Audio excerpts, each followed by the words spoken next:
Powered by the Inside the Birds podcast. Now, live from inside the Matt Black Kia Studios. It's Football at 4. Football at 4 is powered by the Inside the Birds podcast, and it is brought to you by Caesars Entertainment Group of Atlantic City. Come experience the ultimate sports destination all season long at Wild Wild West, Tropicana, and Harrah's Resort, Atlantic City. Book your game day experience today at Caesars.com. It is Football at 4. Andrew Dicecco is here to break everything down that he saw in that Eagles game. He was there at Lincoln Financial Field on Sunday. Got a better vantage point than the rest of us to see what happened, what were some of the breakdowns, what were some of the positives, and what were some of the negatives. And he joins us right now here for Football at 4 here on the Sports Bash Live on 97.3 ESPN. Andrew, welcome back, man. How you been? I'm doing well, Mike. How are you? All's good, man. So you got a nice vantage point to see some of the pluses and the minuses of that game on Sunday. And I guess let's start with what you saw defensively. Kind of give us a bird's eye view of Jonathan Gannon's defense and some of the issues that they're having. Well, he's protecting against the big play, and obviously Jim Schwartz would leave his corners on an island, and he would bring a safety down to defend the run. He's selling out to prevent the big plays over the top that had beaten the Eagles so resoundingly over the years, and now what you're saying is they just don't have they just don't have the personnel to defend the run, because the way it works is you have your defensive line ideally keeps the linebackers clean, which they're not able to do, and the Eagles don't have the size of the linebacker position for them to really come downhill and fill those gaps and play the run adequately. So they're more of the rangy sideline-to-sideline guys, but they're not really adept at coming up and playing the run and getting physical. So in my opinion, I would expect to see a little bit more TJ Edwards moving forward. But, I mean, as of now, I don't know what he can do to alter his scheme, Mike, because you're not going to find any reinforcements 4 weeks into the season. I just don't think he has the personnel. I mean, this was always going to be a gradual process, right? I mean, the expectation should have always been tempered.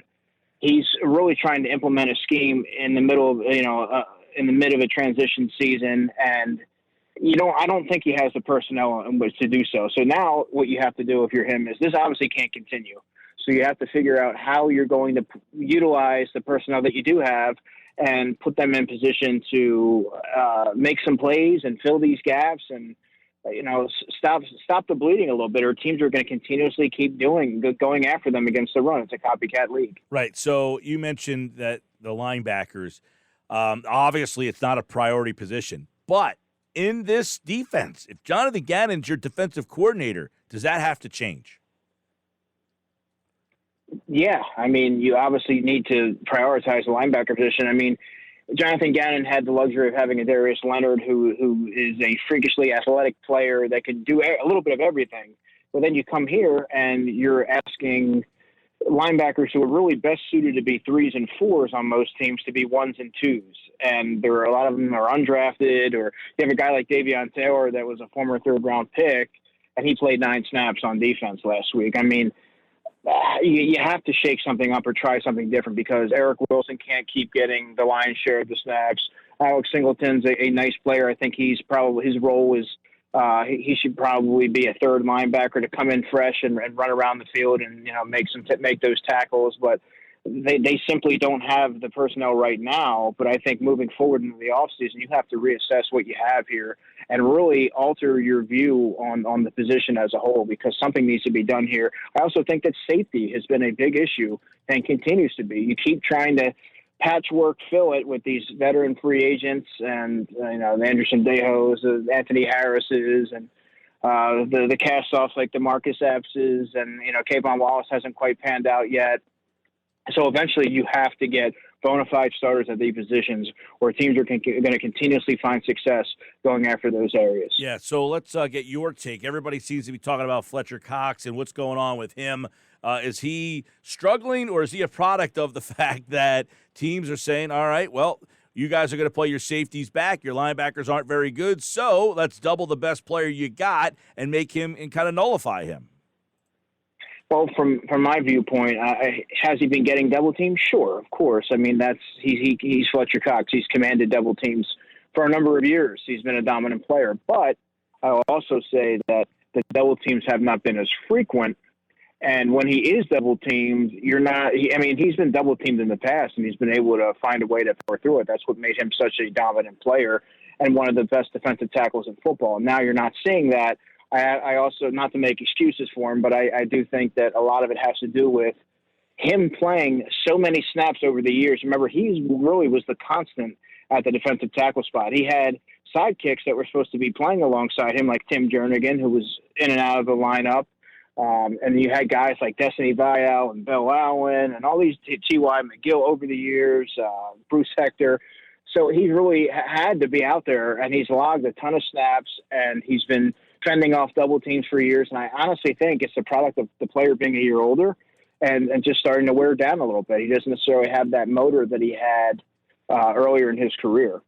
Yeah, I know that next to him, you got Hargrave playing at an unbelievable level. So you do have him playing well. Fletcher Cox, we'll see. He got up to a slow start last year and kind of turned some things around. But what about the end position? What are you seeing on how, number one, they are compensating for the loss of Brandon Graham? And obviously, it seems that they're not getting the production that they would hope from the other guys there. You got Kerrigan playing out of position. You've got Barnett, who's obviously been getting the penalties. Sweat had a rough day with penalties. What does the end position look like from your vantage point? Well, I think a lot of folks really now they appreciate what Brandon Graham really brought as a run defender and as an anchoring, just the strong, stout player at the point of attack for all these years. I think that sort of got taken for granted, and now you're seeing a lot of players who don't have that size or the strength or the power to hold up and be an anchor. You have, Josh Sweat's a great pass rusher, the best pure pass rusher on the roster, but he's not equipped to be someone that's going to, hold his own and defend the run. And Barnett is someone who's also a little bit undersized, and these guys aren't going to be able to set the edge regularly. And they rush up the field and they create a lot of they create lanes for running backs and for pockets for quarterbacks to stand up in, and they get up the field pretty quickly. They're quick guys. They're undersized, but they're not going to be able to hold their own against the run. So, like I said, you're not going to find any reinforcements. So now it's up to Jonathan Gannon to figure out how can we align these guys? How can we make it so? Whether it's playing Milton Williams more at defensive end, he's got some size to him. You're going to sacrifice a lot of athleticism and pass rush prowess in that regard, but you have to do something here because teams are going to continue to bleed the clock on this team. They have to figure it out, and they're going to have to figure it out in a hurry. Yeah, Andrew Dicecco, Football at 4, is with us here. There was an interesting exchange today with Jonathan Gannon. I think Jeff McClain asked him about playing dime. He says, well, we don't believe in that right now. There was a play in the red zone where he's essentially got a linebacker lined up on Tyreek Hill. I mean, that's a play that you just can't. Yeah. You're not winning that battle. But Gannon says we're not a dime team. We like to play our 4 down and 2 linebackers. I'm not really going to get into schematics, but he says I don't believe in being a dime team right now. Should they be more of a dime team in certain situations? Yeah, you have a corner that you drafted in Zach McPherson that performed pretty well in training camp and had a decent start to the preseason. You're really the way that he answered that, he was obviously protecting his players. That's not our scheme right now. You're essentially saying that we don't have the personnel, and you're going to continue to do this and roll out, sacrifice a linebacker on a wide receiver because you don't have the personnel to effectively run it, and you think it's going to be a liability. Now, that's a problem. That's a clear problem. Every NFL defense should be able to function and be able to play dime. That's a pretty basic function of most defenses. The fact that he can't do that, obviously he didn't want to throw any of his personnel under the bus, but he kind of answered the question without answering it in a way. So all right, it's going to continue to be a problem. Yeah, and as you mentioned, they don't really have, people keep saying, especially with the penalties, like, okay, you got to bench Derek Barnett, you got to make an example of him. well, they don't really have a lot of answers. They certainly don't have, if they play TJ Edwards, at linebacker, does that help them in the running situation? Yeah, absolutely. And I think that's what you're going to see. I think moving forward, he's going to have to see an uptick in snaps because of his skill set. Now, doing that, teams are going to eventually take notice, and they're going to make TJ Edwards defend in space, and that's not his strong suit. So that it's really tough to be a one-dimensional player at any position, especially now that, they have to use him. They have to do anything that they can to fill these gaps and defend the run. But at the same time, teams are going to catch on in a hurry, and they're going to isolate TJ Edwards, and that's going to present a new set of problems. Yeah, that's that's the chess match. You put Edwards on the field, all right, we'll get our linebacker and running back matched up against him. You take him off the field, now you're going to get a heavy dose of running the football. So that's where the Eagles kind of, just not valuing the linebackers and just throwing guys in there. It is going to be a chess match all year. And right now, the last 2 weeks, they're losing that chess match. Andrew Dicecco is with us. Let's flip to offense. Over at InsideTheBirds.com, you wrote about how finally, I won't say finally, because I think Smith has had some moments, especially in the first week. But this seemed to be, a more complete game for Devonta Smith. And we're starting to see him and Hurts, it seems like. And I thought they schemed him a lot better to get him the ball more. Yeah, they sure did. And I think that what you're saying is, the moment Devonta Smith was drafted, make no bones about it, he was the Eagles' polished and refined wide receiver instantly without even, a single practice under his belt. He just has a well-rounded route tree. He runs routes like a pro, like a veteran, and he just has a great feel for finding the soft spots and zones, and he can affect all three levels of the field. His releases are very efficient. I think there was much, all that talk about his slight build and everything was much ado about nothing. He's a complete wide receiver. Is he someone that's going to win many of those contested balls? No, and that's not what he's here for. But I think that what you're saying is he's starting to really come into his own, and that continuity with Jalen Hurts are really reestablishing that. And he could have had 160 yards had it been for that, had he not drifted out of bounds slightly on that touchdown down that left sideline. He had an explosive game, and those are the matchups you really want to see a first-round receiver win. The Chiefs don't have a great secondary, and I thought that Devonta Smith did a great job, and Jalen Hurts finding him and getting him involved in the offense because he's had opportunities, Mike, over the past couple of weeks. If you go back and watch, he has no problem getting open. It's more of he's not someone that has trouble getting open, but I think the quarterback needs to do a better job scanning the field and finding ways to get him involved. And I think also on the same side of that, the coaches need to continue to do a good job of scheming him open because you saw the damage that he can cause and the problems he can present for opposing defenses. So, it's definitely promising, and they're really going to need Devonta Smith, obviously, moving forward with the tough slate of games over the next 3 weeks. Yeah, Andrew Dicecco, Football at 4. I want to get your take then on the way they're using the running backs and what's the message there, because it seems Peterson didn't use Sanders a whole heck of a lot, and people said, why aren't you using Sanders? He's your best weapon. Why don't you use Sanders? Now this new staff, they're not using Sanders. Is the message that maybe these coaches don't think Sanders is all that good? I think that's fair to say. Miles Sanders is, by all accounts, he's healthy. That's not the issue. I think that when he's gotten some opportunities, particularly I noticed it on Sunday, that he did a little bit of dancing. It seemed like he was pressing a little bit. There was opportunities to really churn out some yards there. Kenny Gainwell didn't have that problem. I think what you're really seeing is that I think they like both players, and they're trying to find that balance and have that 1-2 tandem like you see all around the NFL. Only now you're seeing a 1-2 tandem on a team that doesn't particularly value the running game as much. So it's gonna feel like you don't see Miles Sanders much. It's gonna feel like he's making a cameo role. There's opportunities to get him involved in the passing game, which I think they need to continue to do more. Miles Sanders is a good running back. He can provide a lot of value and be an asset to your offense. And I think that when you have a quarterback like Jalen Hurts, who really needs to get in the flow of the game with those short, quick passes and that quick decision making, I think that you need to find a way to continue to keep Miles Sanders involved, which is ultimately going to keep him engaged. And you do have two running backs that really complement each other quite well. Now you got to use them consistently. Yeah, I know Gainwell, who had 89 yards and a touchdown, he outproduced Sanders 47 yards total against the Chiefs. And you wonder, they usually have Gainwell in 2-minute offense. They seem to have him in the red zone. And you just wonder if, that is more of Sirianni's guy than Sanders is. And because he seems to be getting higher leverage situations and more touches. Yeah, I mean, it's tough to really know what to make of it. I'm not a big fan of speculating as to why. We still need to find out more about the usage. Obviously, he's been used in critical moments. Kenny Gainwell, I think they like his situational awareness, particularly in those 2-minute situations. He catches the football well. He's just a smart player. I think he gets downhill. He doesn't fool around a lot at the line of scrimmage.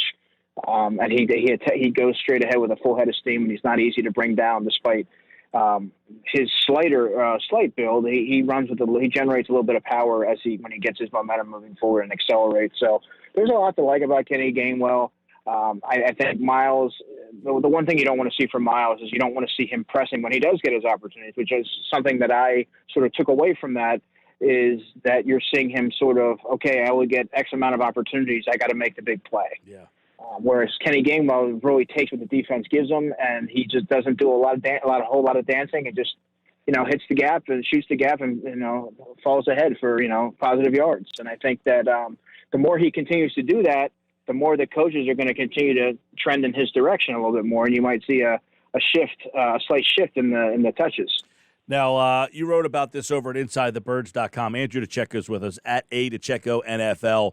About what Nick Sirianni said about Jalen Hurts, and Hurts kind of answered, look, we're closer than you think. We didn't win, because Sirianni said, hey, that's the best I've seen a quarterback play, and I've coached some other good ones, in San Diego and in Indianapolis, and he's saying this is a great one. You were there. When you watch Hurts, were you watching a guy play at a top level? At times, yeah. I mean, I think that Nick may have been a prisoner in the moment, but I mean, there was a lot to like and a lot of positives to take away from Jalen Hurts' performance.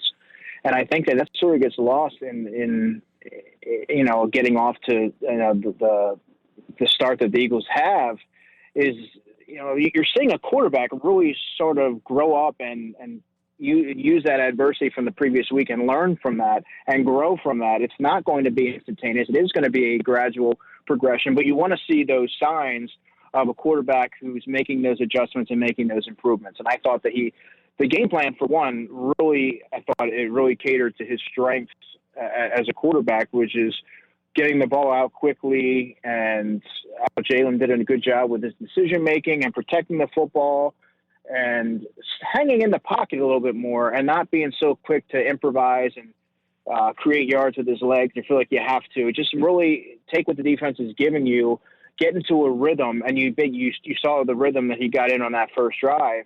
That's what I think is the key for him, and finding that balance. I mean, obviously, I think they could still run the football more to take a little bit of pressure off of him, off of Jalen. But I thought that he really is showing signs of a quarterback that's growing. And the signs are very promising. I mean, you might got to remember there were 3 touchdowns taken off the board that he also accounted for. And I thought he, when nobody really gave the Eagles a chance, I thought that he really did his part and generated a lot of offense. Now, there were certain throws, like the one on that first drive that he sailed the end zone that should have been a touchdown. The one to Greg Ward in the opposite end zone, you can, some say it was on the receiver, some say it was on the quarterback. Looked a little wide, but I mean, Greg Ward obviously still has to catch that. There are some throws that are still erratic with Jalen, and I still would like to see him scan the field and be more patient and look off his first read and do certain things. And I think that's going to come in time. I mean, he has shown signs, and I think that's promising and needs to be recognized. Hey, Andrew, I guess the last thing we got to take a look at is how that Eagles offensive line looked. Last year, 4 out of 5 starters missed, and it wasn't pretty. Did we see a offensive line much more equipped to handle the injuries this time around? Yeah, I mean, you definitely did, and I think that's something, again, just like Jalen Hurts' performance, I think the offensive line's performance is another thing that got sort of lost in the shuffle But they really acquitted themselves well. I mean, you get that news before the game that Lane Johnson was out, caught everybody by surprise. But guess what? Jack Driscoll plugged in at right tackle, and he played well. You have Nate Herbig who jumped in there. Landon Dickerson looked improved from a week ago, and Andre Dillard. I mean, when Jason Kelsey is your last man standing, I thought that the line did enough to give Jalen enough time. And I thought that they got into the rhythm of the offense much like the quarterback did. So you got to give credit, tip your hat to Jeff Stoutland for getting these guys prepared. You also have to give the linemen credit for preparing themselves and taking those steps to improve, because these guys logged a ton of snaps last year and they went through those growing pains. Now you weren't necessarily seeing those growing pains because they have that experience. So I think that's a testament to their work ethic and their preparation. Andrew's back on Thursday. He'll give us thoughts on the Eagles' matchup with Carolina and where they match up well. The Carolina Panthers, very good defensive team. We'll see the offense. Sam Darnold, they got some weapons down there. 3-1 Panthers against Philadelphia. That's on Sunday right here. Andrew Dicecco. Football at 4. We do it each and every day. Mosher's here tomorrow. Andrew's back on Thursday, and Adam is here on Friday. Andrew Dicecco, everybody. Good stuff. Andrew, appreciate it, man. You got it, man. Talk to you Thursday. And there's Andrew Dicecco, Football at 4 here, powered by the Inside the Birds podcast.